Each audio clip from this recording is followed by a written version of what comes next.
Good afternoon or good morning, depending on what part of the country you are in. This is Jed Brewer with Study Groups in the Below the Line Club.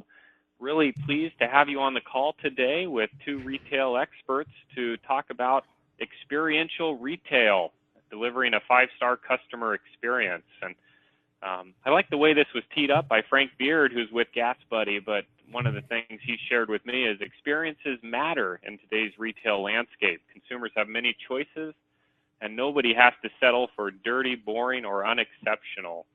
And if that's the case, how do we make ourselves exceptional to be able to stand out in this changing retail landscape that we all are operating in today? And experiential retail is the theme that we're going to be talking about today, and how we can stand out from others around us, whether those be in-channel competitors or out-of-channel online competitors, etc. So real pleased with two people, Frank Beard with Gas Buddy, Mike Lashy with Paragon Solutions, both highly regarded in the industry in terms of their expertise, and really grateful that they're taking some of their time to share with us a little bit about experiential retail. A couple ground rules before we jump right in.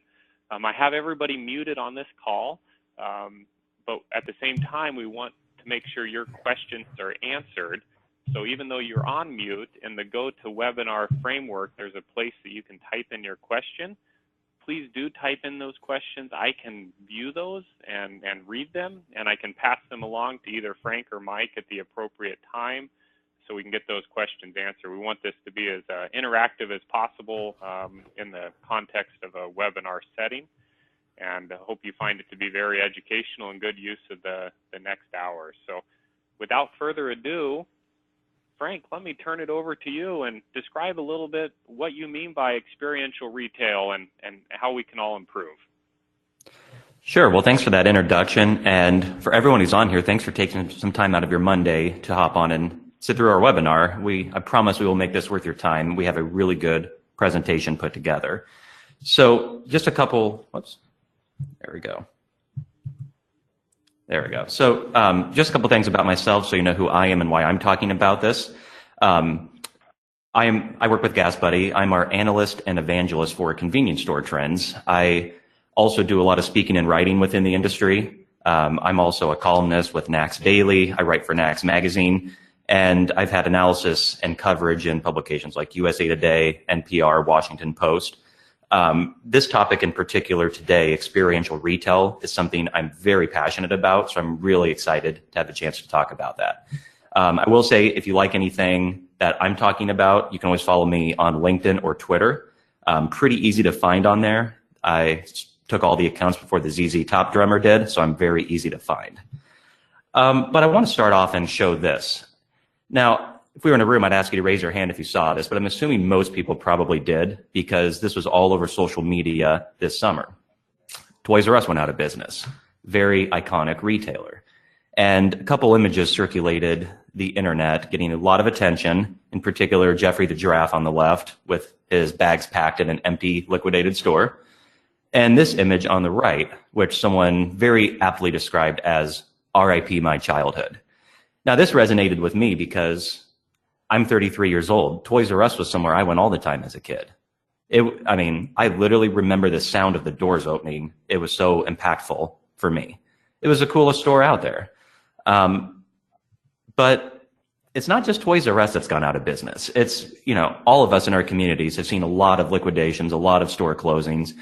It's been an interesting couple years. The store on the left here, Yonkers, that was part of the Bon-Ton brand, which went bankrupt recently.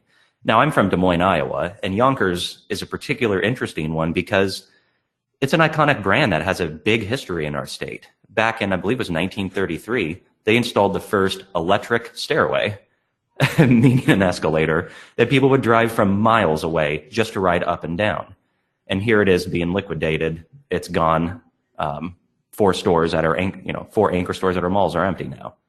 But this has gotten a lot of attention in the press. People have called this a retail meltdown, a retail apocalypse. Some clickbait articles have said that retail is dead, which is silly, considering Amazon is apparently going to build 3,000 physical retail locations in the next few years.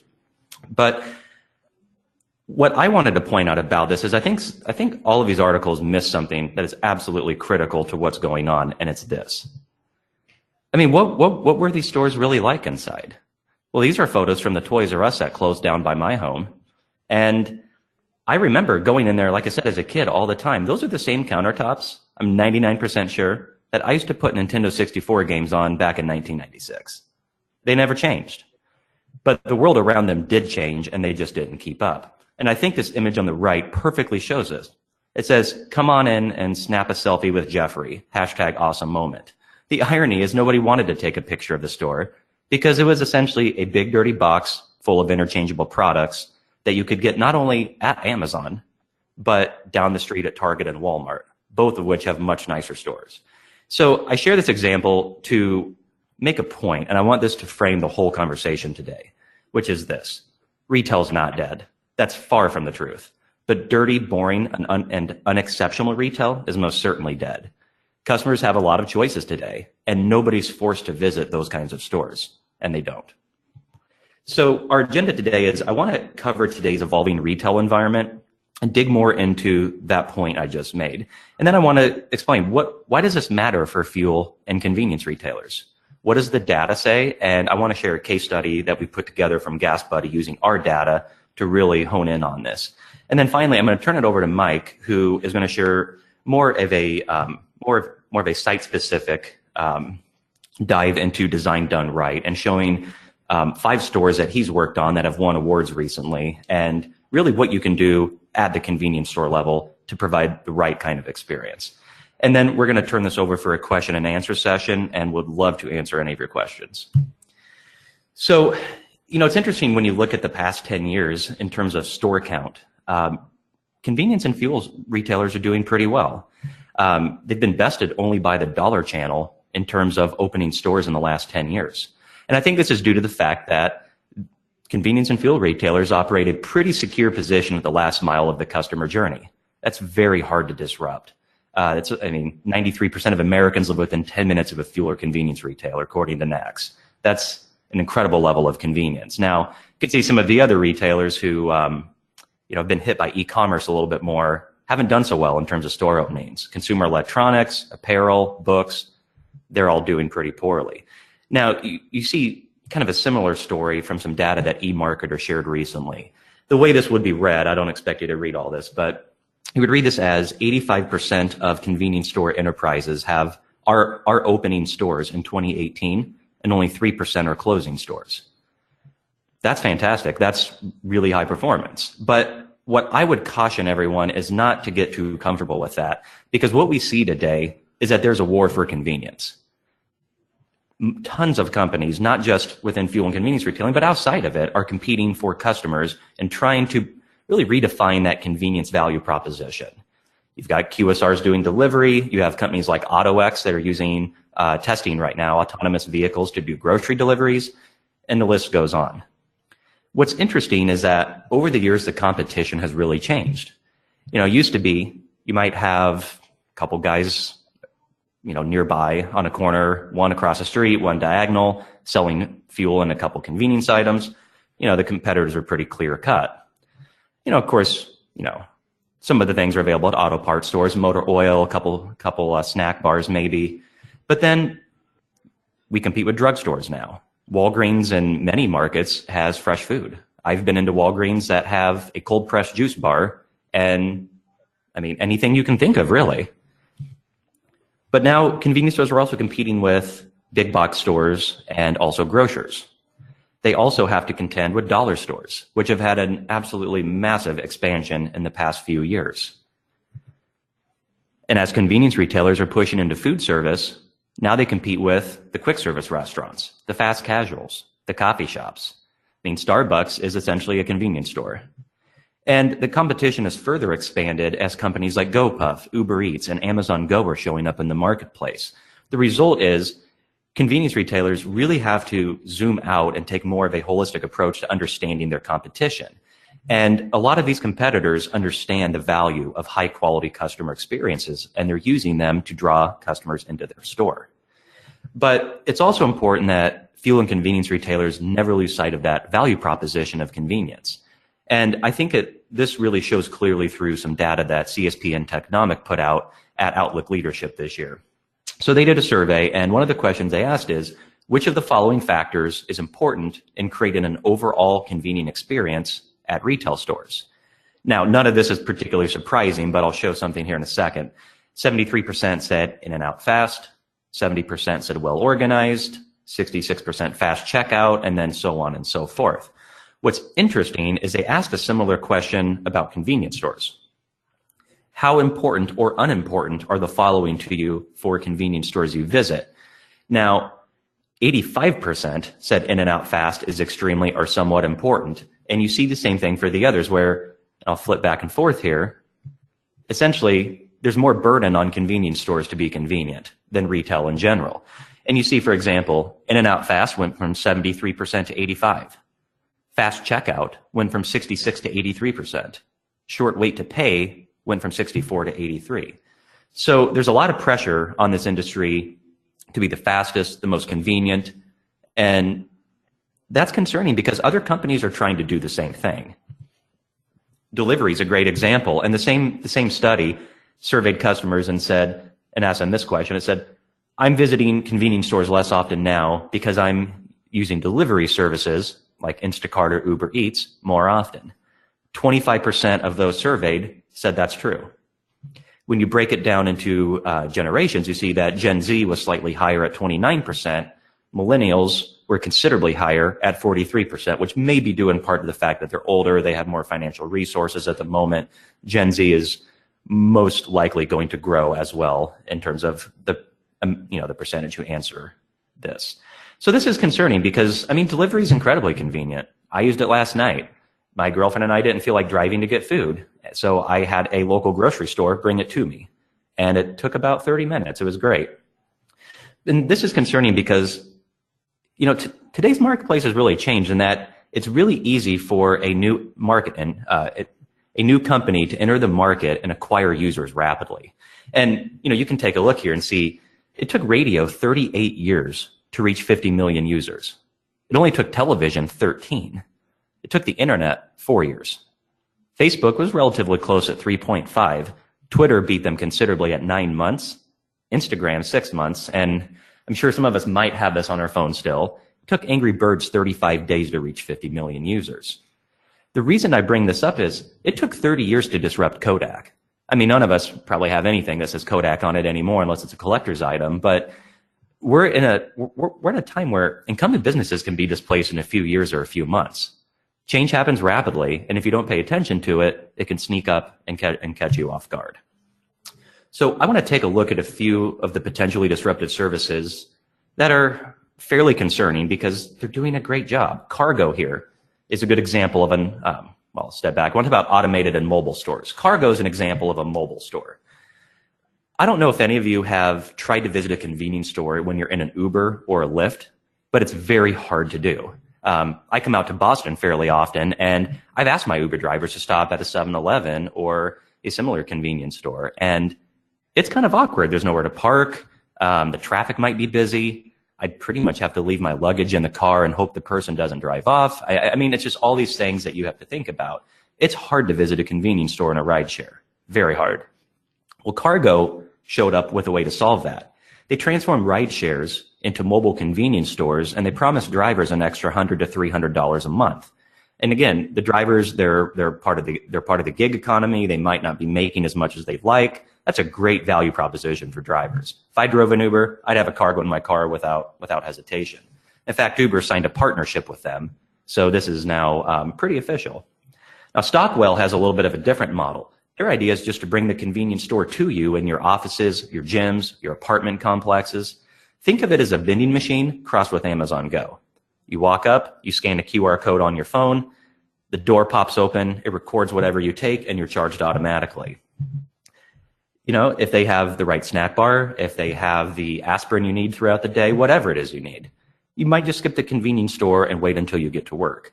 And this is especially concerning because a lot of employers now have high-quality coffee machines, so you could skip the coffee at the convenience store and get all your snacks at work as well. Food and grocery delivery, of course, is concerning, and I won't go through all of this data here, but it's enough to point out that Delivery is on the rise big time right now. I mean, at the end of 2017, 27% of QSRs were offering delivery. Digital ordering now makes up the majority of restaurant delivery orders. In fact, 55% of internet users, 18 to 25, have used food delivery in the past 12 months. So this is pretty concerning because, again, as convenience retailers are expanding into food service, it's become incredibly convenient just to not have to leave your house to get the food you want or leave your workplace. But we also see it's not just food. It's really convenience store products in general. I don't know if you're following this company, GoPuff. GoPuff is one of the most interesting ones that's come about in the past couple of years. So GoPuff bills itself as a replacement for convenience stores. And in fact, if you visit its website, the front page says, "Goodbye convenience store, hello GoPuff." And they actively play off the idea of the dirty, nasty convenience store, and they use that in the way that they pitch their service to consumers. But GoPuff is actually pretty great. It's a $1.95 delivery fee. It's free over $49, has an average delivery time of 25 minutes, and they are aggressively, and I mean aggressively, targeting college students. Pull up their Twitter account sometime. Every market they go to is basically a college town, and they're having brand ambassadors, they're having all kinds of programs just to get the college students involved. And it kind of follows the model for disruption. They're going to build incredible brand loyalty with a very specific consumer segment, and they're going to leave college and wonder where GoPuff is. Now, it's not just convenience store items. You've probably seen recently fuel deliveries becoming very much talked about at the moment. And it's enough to point out that, you know, for a lot of customers, the experience of visiting the gas station can be kind of unpleasant. More than anything, it takes time out of your day. So if you're someone who can afford to sign up for a service like Filled or Yoshi and not have to ever stop at a gas station again, and not only that, but get your windshield wipers changed, maybe your oil changed, why would you go back to the gas station? I mean, I'd even be tempted to sign up for this. So there's a lot of competition coming in. And speaking of fuel, there's something I want to point out. I'm sure most of you have seen the CSP Fuels 50 list. If you haven't, essentially what it does is it ranks brands in terms of who's the most efficient at moving fuel on a per location basis. But what interested me about this is it's pretty much absent of the large fuel brands.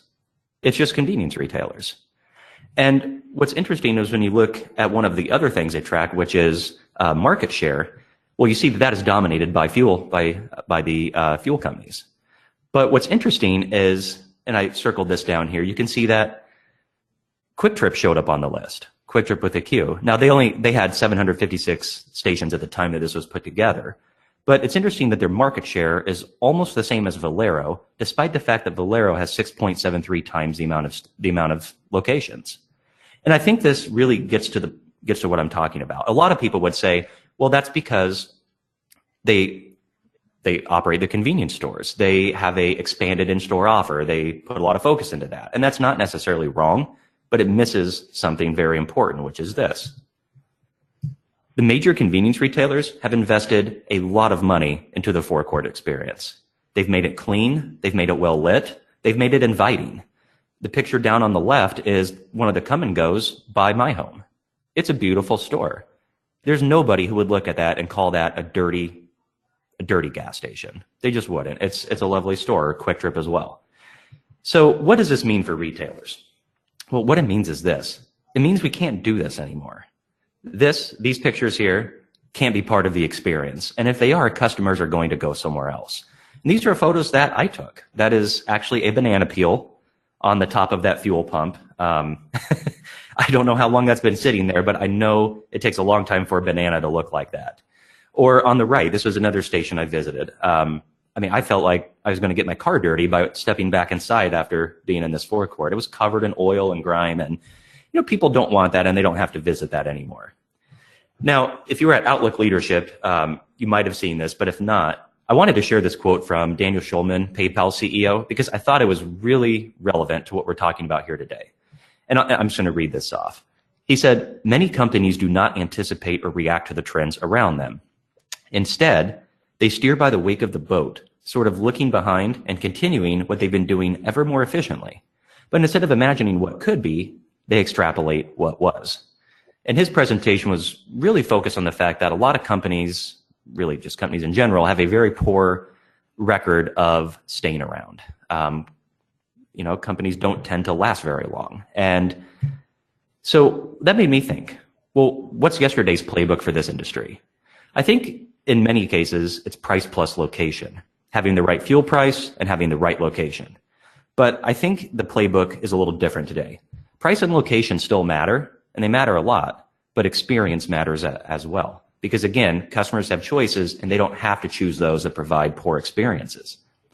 So this comes up in a lot of data as well. Now we did a recent survey where we asked 5,700 Gas Buddy users this question. Ranking 1 to 5, how important are the following when choosing a station to make a pit stop? Now, obviously, gas prices was the top selection for share of the top choice. 32%, that was their top choice. But I had the idea, I thought, why don't we just look at this by the share of the top 3 choices? In other words, what's top of mind for people? What are the things they care most about? When we looked at the data that way, cleanliness shot way to the top, with 75% of the top 3 choices. Gas prices was a little bit lower at 59%. Now, Market Force does a survey every year where they just throw everything at you. What brings you to the fuel or convenience retailer? Here's a whole bunch of options. And, as these things tend to go, fuel price was 73% at the number 1. But it's interesting as you look through this list. You see things like location has a good perception of safety, 47%. You see form of payment options was actually 52%. Good lighting, day or night, 53%. Appearance and maintenance of the site, almost 1 in 3. So you start to see a more complex picture where, yes, price and location matter, but at the end of the day, so do other things as well. It's not the full story. We did a recent survey here this summer that I put together for Gas Buddy. We asked 15,000 Gas Buddy users through our app a number of questions about getting them into the store from the forecourt. One of the questions I threw out was, rank the following based on how strongly they influence your opinion of a convenience store before going inside. And this question was directed to people who are frequent convenience store customers. Now, we had more choices in this, but these are the top 5. Store design or upkeep was 82.5%. Quality of lighting, 79.7%. And cleanliness of the fueling area, 79.7%. Brand reputation and opinions of friends and family came in at 4th and 5th. But it's interesting because those are also tied heavily to those first 3. Now, you can ask people you can ask customers to tell you, whether they go in a store, why or why not, and get their opinion about it. But Gas Buddy is actually uniquely positioned to examine this issue for a couple of reasons, though. One is that we actually have access to first-party GPS-based location data through our mobile app. Our mobile app also allows customers to rate and review convenience stores based upon a number of factors. How was the lighting here? How was the customer service? Was the store clean? And they do this through our mobile app. So we're able to pair those two together and look for correlations. And I want to share a few of those.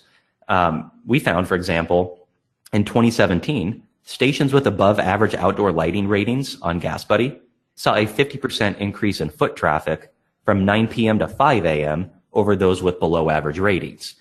Now, realistically, most of your customers are not evaluating, the type of lighting and getting into granular detail there, but it's kind of a substitute for asking, do you feel safe here? Because that's sort of what, lighting, the lighting's poor, you don't feel safe. So I want to dig into this a little bit more and share a case study. Now, all of very similar data is available to our business pages customers. We work with them on this too, but we decided to do a little bit more of an in-depth report on a particular brand, and I've anonymized the brand, but I want to share what the findings were. So we reviewed a sample brand's 5 lowest rated stations and compared them to their nearby competitors. Now, out of 5 stars, this brand's lowest rated stations had an average rating of 1.4, which is pretty bad.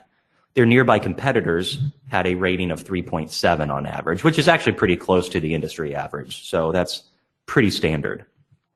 What we found is that on a per station basis, these higher rated competitors actually averaged 123% more visits in the first half of 2018 compared to the sample brand's lowest rated stations. which goes to show, again, there is a correlation between consumer foot traffic and how consumers feel about the station in terms of its quality. Now, we decided to also look at the sample brand's top 5 rated stations and, kind of take this from the other side. And what we found is that, once again, having a great customer experience drives more visits. So we compared the sample brand's top 5 rated stations to their 10 nearest competitors. All of the top 5 rated stations came in at 4.9 out of 5, and their nearby competitors, 3.7, 4 on average, 4, 3.9, 3.8. They were, pretty close to the industry average. And we found that these higher rated stations are driving 96% more visits compared to those competitors. Now, at this point, a lot of people will kind of interject and ask, well, what were the gas prices, though? Were they cheaper? Were they more expensive? I mean, what's going on there? And it was interesting what we found, because we found that the brand's top 5 rated stations were outperforming these competitors despite having fuel prices. Their fuel prices, on average, were 13 cents higher than the other stations in their zip code. And I think what this goes to show, again, is having the right experience at your store, having a quality store, can offset some of the differences in gas prices, because that's kind of what, people really care about that. So that's all I have for today, but I'm actually going to turn this over to Mike Lashy from Paragon, who is going to dig, in a little bit more detail into Design Done Right and what they've done at specific locations in terms of experiential retail. So again, thanks for joining, and please stay for the question and answer session afterward, and I'm going to turn it over to Mike. Hey, thanks, Frank. And, if you guys caught it in Frank's title, it was analyst and evangelist. And I love that term. He is an evangelist. He is passion. And as far as I'm concerned, and I hope as far as y'all are concerned, he's preaching to the choir, because it is all about creating that experience, experiential design. And when Frank came to me and told me what he was going to be talking about, I'm like, heck, I'm all in. That's what we talk about every single day. It's how to create an experience, how to separate yourself from the crowd. And so what I wanted to do, go ahead and flip it one, Frank, if you would, please. What I'm going to do is talk about some of the projects that we've done. Just advance the slide. Oops, sorry, it's delaying for a second. There we go. There you go. Man, we're good looking. So, but first, just 30 seconds or 15 seconds. We're a design consulting firm, but we specialize in this arena, in the convenience store, travel plaza, restaurant arena, for those of you who don't know us. And for those of you who do, we've been around for over 30 years, and so we've kind of found a niche. But our reputation is based on creating this unique experience, these unique designs. Go ahead and flip it forward, Frank.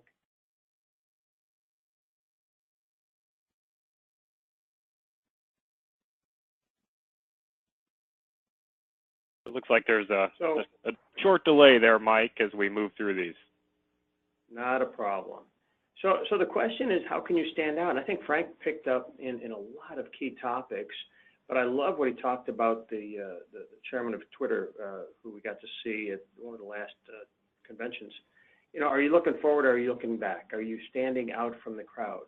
Well, one of the books that I always reference is called The Purple Cow by Seth Godin.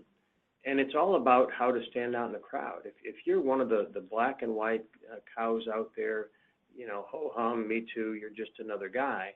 But if you're a purple cow in that same herd, you stand out like crazy. And that's what we try to do, is create uniqueness, to create something different. Go ahead and fast forward. So in Seth's book, he talks about all of that. Well, I'm going to share 5 examples. Convenience Store News every year has got their C-Store Design winners. They announced it last month, and there were 6 winners. Of those 6, Paragon was proud, privileged, and honored to receive 5 of the 6 awards. So what makes them each unique, and how were we able to help them create that unique approach? So let's go look at each one. So go forward to the first one. I'm going to give you a little background information on each one. The first one here, Blue Goose, it's in Lake Oswego, Oregon. So if you know anything about Oregon, if you've ever driven down the coast or through the hills and forests of Oregon, it is one gorgeous state. And it's all about natural beauty. So one of the things that we wanted to highlight here is how to create that uniqueness, how to create that natural beauty. I mean, really from the name all the way through. I mean, Blue Goose, it's all about nature. It's all about creating an environment. And that's really what sets the stage. Now, certainly operationally, they still have to stand out. They still have to be unique. They still have to, I just lost your screen.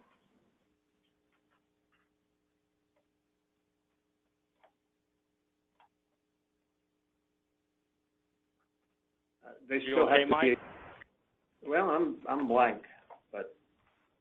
Oh, I can see the screen up still, showing the Blue Goose. Okay. I don't know why I'm. Here, let me try.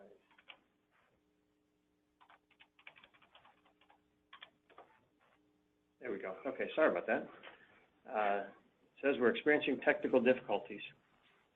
So Blue Goose won Best Original Design because we were able to take something from their locale and translate it into the design. So when people walk in, it really is a different experience than what they're going to get from the Bolero or the Shell down the street. It is a very unique experiential design.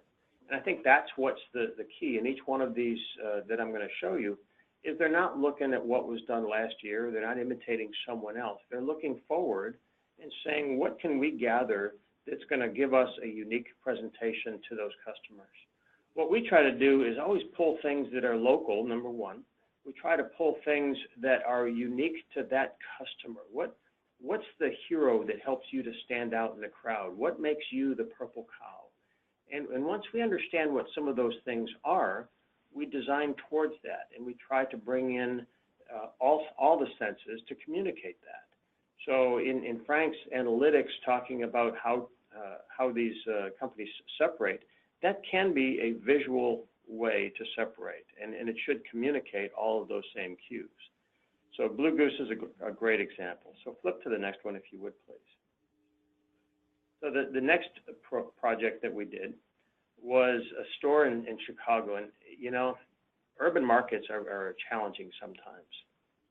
And in this particular case, Fresh to Go, it's about 1,500 square foot. It's small, it's compact. When you look on the outside, the Fresh to Go, it's got a nice look, but very compact, very limited parking. But you try to create something unique and something that is unexpected when you go in. Those of you who have been to Chicago, this is up by Wrigleyville. And as I said, you don't have to be a Cubs fan to appreciate it, but it doesn't hurt. I was born in Chicago and still remain a diehard Cubs fan. Sorry for all you St. Louis guys and everyone else, but I'm still a Cubs fan. But the unique thing here was that we embraced some of the urban elements, some of the urban lines. It was very contemporary. A lot of the colors, everything about it was Fresh to Go, and that was the key that separated this from anything else in that market, largely. So this one. Best Sky's the Limit remodel, and it's been very successful. He's actually retrofitted this into a couple of his existing stores. But he did not look to those existing stores for the ideas going forward. He allowed us the opportunity to create something new, something fresh, something that hadn't been done before, and then he took some of those ideas back. So I think this is a great example of that experiential design. So if you would flip to the next one, please. You know, sometimes we get customers that we've actually dealt with before, and sometimes we get customers like Bighorn Travel Plaza that they've been around, but we've never had the opportunity or the privilege to work with them. They came to us and said, you know, we're going to build a little travel plaza in Southwest Fort Worth. We've been in the convenience store business for 15, 18 years, but we want to do something unique. And, you know, they came with one idea, and the idea was, well, we know a guy.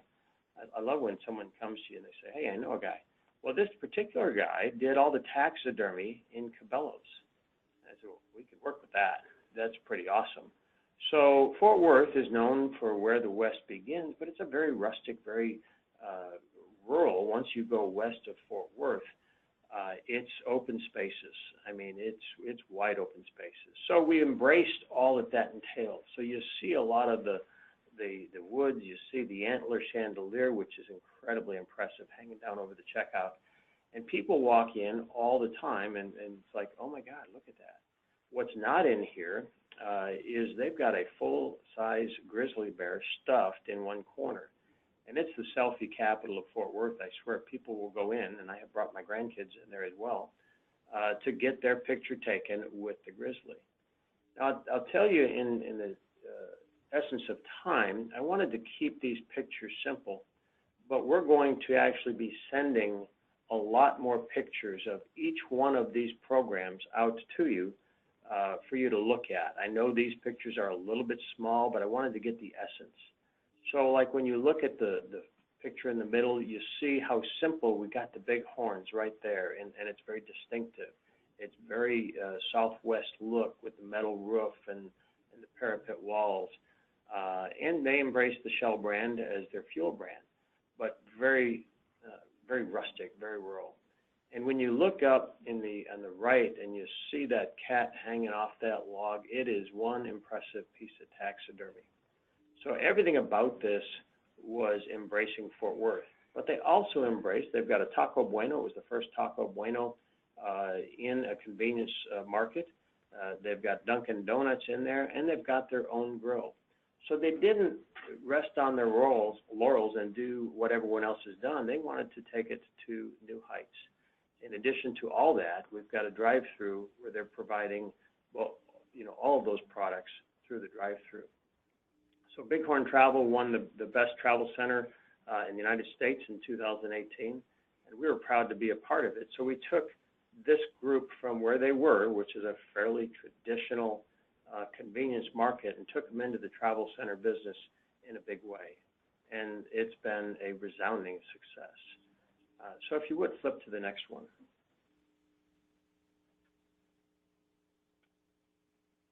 We've dealt with Pack-a-Sack in Amarillo, Texas for probably 25 years now. We've done their last 6 different prototypes, which gives you a pretty clear understanding that about every 5 years, we have a sit-down. And when we have a sit-down with them, we reevaluate everything. And I remember about 20 years ago was when we introduced the drive-through to them, and they have become known throughout the country as one of the leaders in drive-through. We've done multiple prototypes since. It's a great company out of Amarillo, Texas. But, like we said before, are you looking behind or are you looking forward? They have a history in the supermarket industry, and they saw a need in the meat market arena. So they combined their strengths of convenience and meat market and said, we're going to come up with an entirely new concept. So they came to us. And the Eads name has been around for a while, so they wanted to capture that. So you don't see any Pack-a-Sack references here, but it's the same operations. It's the same family that runs this business, but they wanted to have an entirely new presentation, and it's all about highest quality, highest service, and an entirely different look and feel. But you'll notice as you look around in these pictures, they certainly embraced the one-stop shop of a convenience store. They certainly embraced a lot of the supermarket elements like fresh produces and different things like that. And when it comes to the finest meats, Eads is an awesome meat market. So this one won a hybrid complex, the best hybrid concept. And I love this award because it really signifies everything that Frank was talking about, creating that new experiential design, looking forward, not backwards, trying something new and going in all the way. So, I could see as a consumer and as someone that likes to cook, I could see going in here instead of the supermarket. I could see going in here instead of the convenience store. Frankly, I could see going in here for all my meal preparation because they've got exactly what I want, the highest qualities in everything and not too much of anything. So I love the concept. And it's really a great, I think, a great design in Amarillo, Texas. So if you would, flip to the next one. The final one, this is such an interesting award. I think they had to come up with a category. And it is a good fountain, but that's not the best of Bell stores. Bell Stores has been around a long time. They've got over 60 stores, and they had a really nice prototype. But, you know, like we were saying before, about every 5 years, you should take 2 steps back, evaluate everything, and really decide, okay, are we everything that we need to be going forward, not back? And they had done a number of stores off the same prototype design. And, you know, when Brian Burrow came to me and said, you know, we're not sure what you can do, but, you know, we just want to look at it. We went in and changed a lot. And it wasn't just paint and spit and polish. I mean, it really was getting down to the basics of the operations, not just in the fountain, but we brought in bean-to-cup coffee. We changed up the food service program entirely, all new finishes, all new everything throughout. And about the only thing that we didn't change was the logo, which, you know, the Bell Stores logo, the little dog there, has been around forever. It really is something special in that Ohio market. So in the case of Bell Stores, they do Subways, they do Dairy Queens, they do their own deli. They do a lot of different things, but we were able to give them a total brand refresh, a total store refresh, really look at the core operations and come up with something totally new. So I'm proud that we got the award for the best fountain, but frankly, Bell Stores to me was one of the best designs we did in all of 2018. It really was and is striking in the amount and levels of detail that we went into. So the common theme for all of these 5 is that they looked forward and said, we need to create a new experience for our customers. We need to create an experience that separates us, just like a purple cow, from the herd. We need to really rethink who we are, and then that design has got to reflect who we are. And I think that was the success in each one of them, and that's the common element in each one of them, is it wasn't, oh, we've got this design we did last year, let's just hit replay and do it again. It was, let's rethink. Let's decide, what do these millennials want? What do these Gen Zs want? What's this next generation want? And build accordingly. So again, we were proud to get the 5 awards. I'm proud of each of these 5 customers because they have that forward look in common. They really are looking to how to create that experiential design. So if you would flip one more.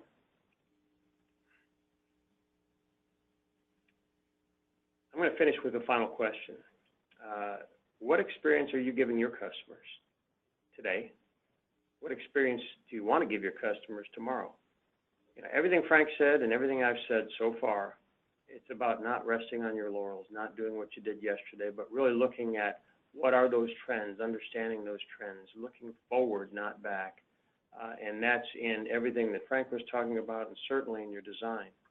So if you continue to reinvest in your stores and continue to be forward thinkers, I think you will be one of those guys. Unlike Toys R Us, you'll be around for a long time. So I thank you for the opportunity to just share some thoughts.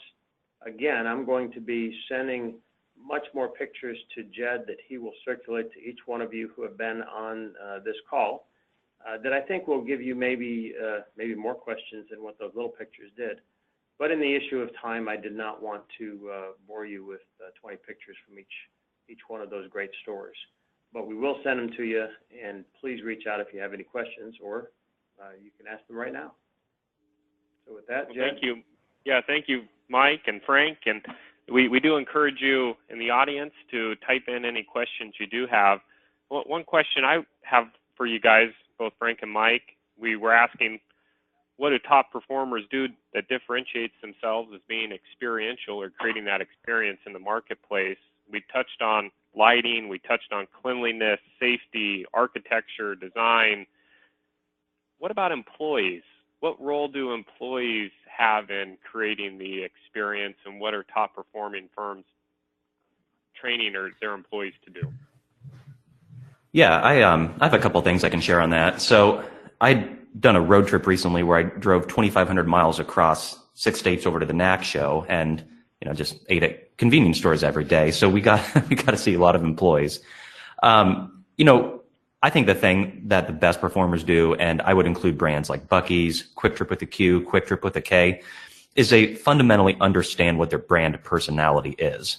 Now, if I go into a Quick Trip with a K, there's always an elderly person who comes up to me with a plate full of samples and wants me to try them. I try to eat healthy, so I don't particularly want glazed donuts, but they had glazed donuts one day. And she says, would you like a sample? And I said, you bet I would, because I want to know what it tastes like. And it was phenomenal. And she could tell I liked it. And she winks at me and goes, I think you need another one of those.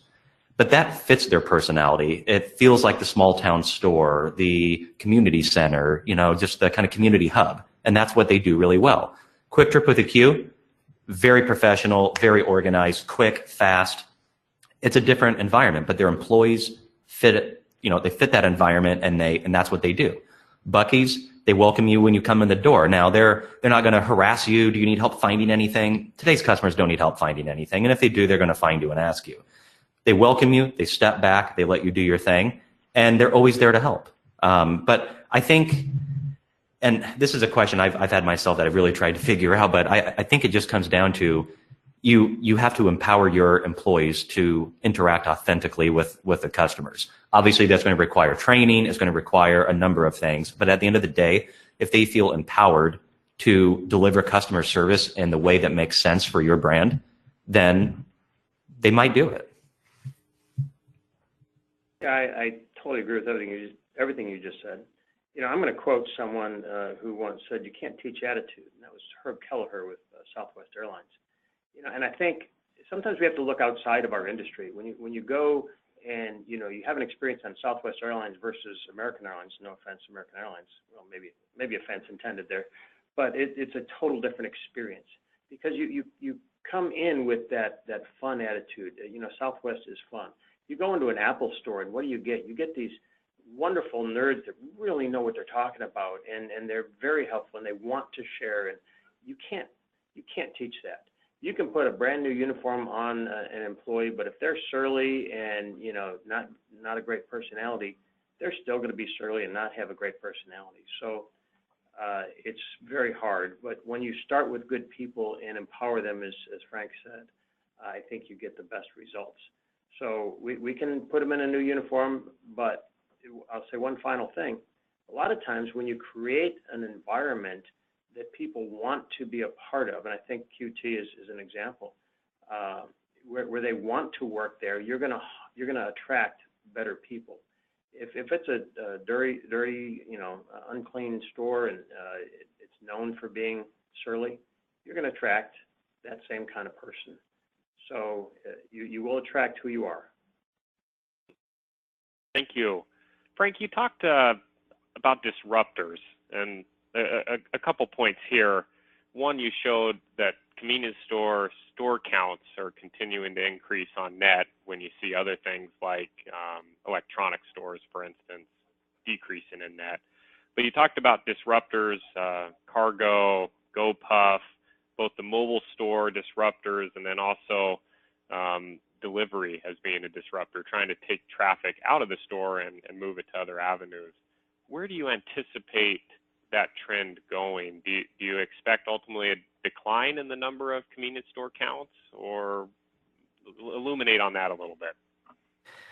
Yeah, that's a little bit hard to predict, especially, I always make the joke predicting what Amazon's going to do. It's probably the worst business to be in. They always seem to surprise everybody, but I think the real fear for me is it's more of a death by 1,000 cut scenario. I mean, Cargo's not going to completely replace any convenience store, but they're going to take some business away. And the same goes for all of these others. And realistically, not all these businesses may end up surviving either. But I think what's interesting is you see this just absolute wave of new companies showing up into the market trying to do new things. So I think it really just means, convenience stores just can't fall behind the times. Now, realistically, I don't think that's going to happen. This industry is not always the first to some of the new trends, but this is an industry that's been around for decades and has adapted over the years. The fact that we're even talking about this means that, we're on the right track. So I think it just means, again, just remember that yesterday's playbook might not work for tomorrow. And, there's a lot of examples of retailers who are trying to change.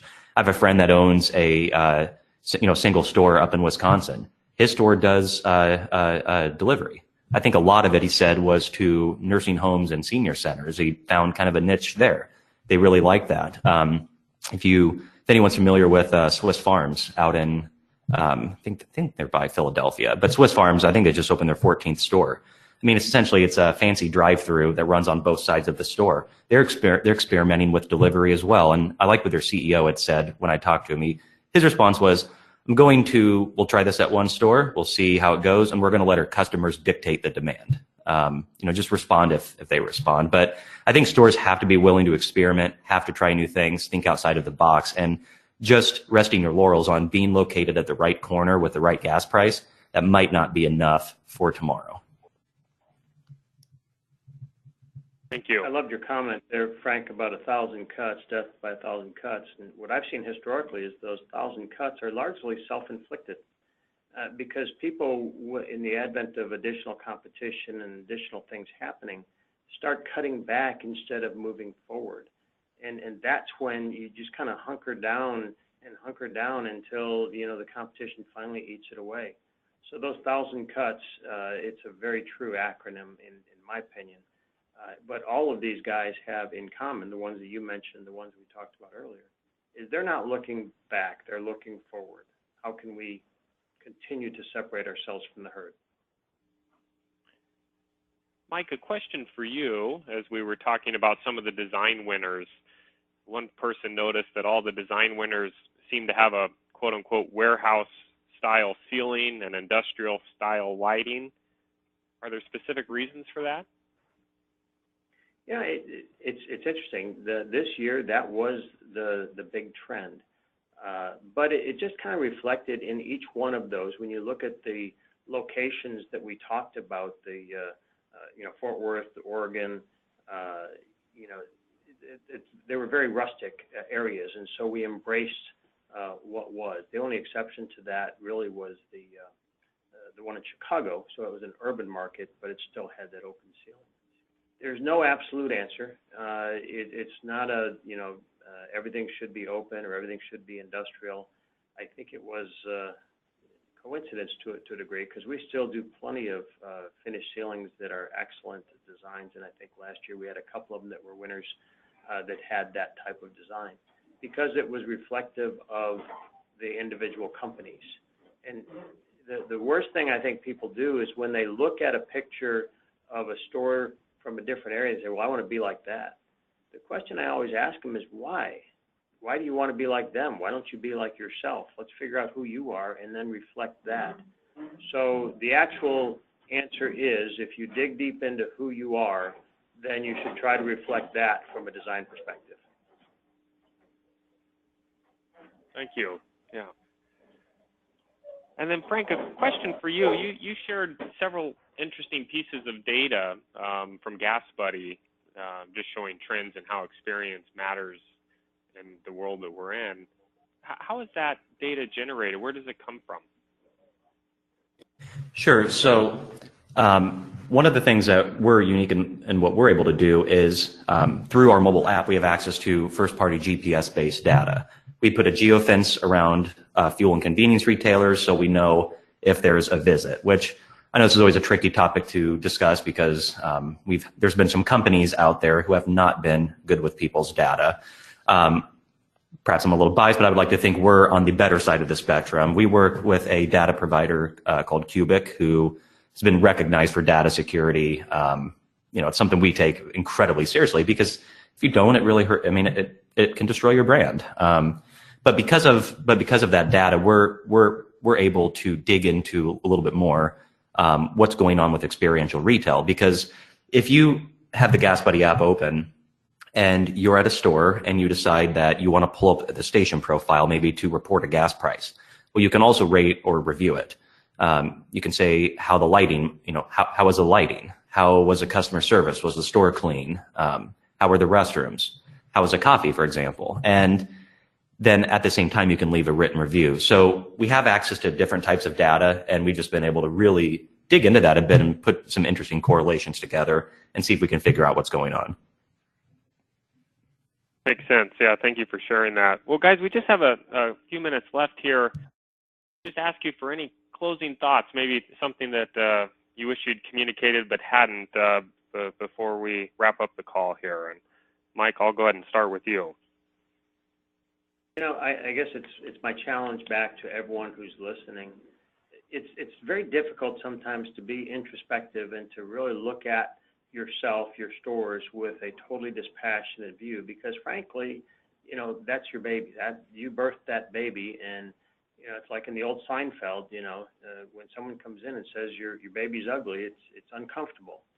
Well, it's not even anymore that your baby's ugly, but maybe your baby's not up to par going forward. And so bring someone in, bring in an expert, someone like a Frank or Paragon or someone, and, you know, let us analyze who you are from a different perspective and share that with you and help you plan for the future. I guess that's the greatest thing that we are able to offer, is that dispassionate third-party view coming in and saying, well, this is what we see.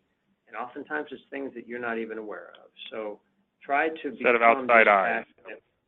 Yeah, got to do that. Thank you, Mike. Yeah, I think that's an excellent piece of advice. You know, I like to do a lot of writing, both professionally and for fun. And one of the things that every writer knows is you always have to have an editor. You have to have somebody give you that dispassionate, you know, third-party advice. And you know, you stare at something long enough and you just stop seeing it. It becomes something entirely different. And sometimes that extra opinion is what it really takes to help you see maybe where you've made a mistake or you can do something better. And one of the things that I would also add is, you know, never get comfortable based on the past success. Always be thinking, what can I do now to stay relevant? Great example, Sears. We all saw what happened to them. I mean, Sears at the time was just a monstrosity in the marketplace. I mean, the idea that Sears would cease to exist was probably a laughable proposition at some point. I have an old copy of like an early 1900 Sears and Roebuck catalog. It's, you know, Sears was a big player, and they're gone. They're closed down. But then I went into my local store before it shut down, and I kid you not, it was just like taking a step back into a time machine 20 years ago. Nothing had really changed.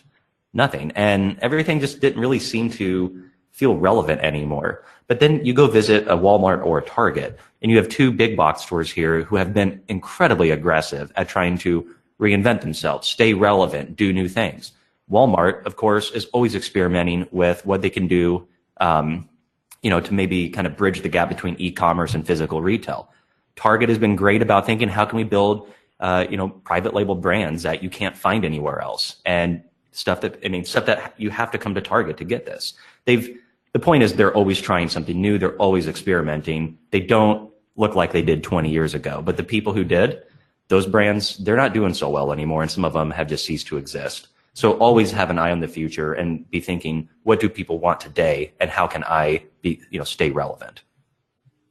Well, Mike, Frank, thank you guys very much for taking the time on the call. I think it was the great economist Joseph Schumpeter who coined the phrase creative destruction, and just describing how industries are always reinventing themselves, tearing down old institutions and raising up new ones. And certainly our industry is in a period of creative destruction, and it's not just location and price, as you said, Frank. It's location, price, plus experience, and the people that are going to win in the future are going to create that experience that continues to resonate with customers. Audience, appreciate you being on the call. I will send out to you the slides so you can have them. I'll also send to you Mike and Frank's contact information should you want to reach them with additional questions. I'll also send a recording of this webinar should you want to share it with a colleague or another person who may be appropriate. Appreciate your time. Hope you all have a great day and happy holidays. Goodbye. Merry Christmas.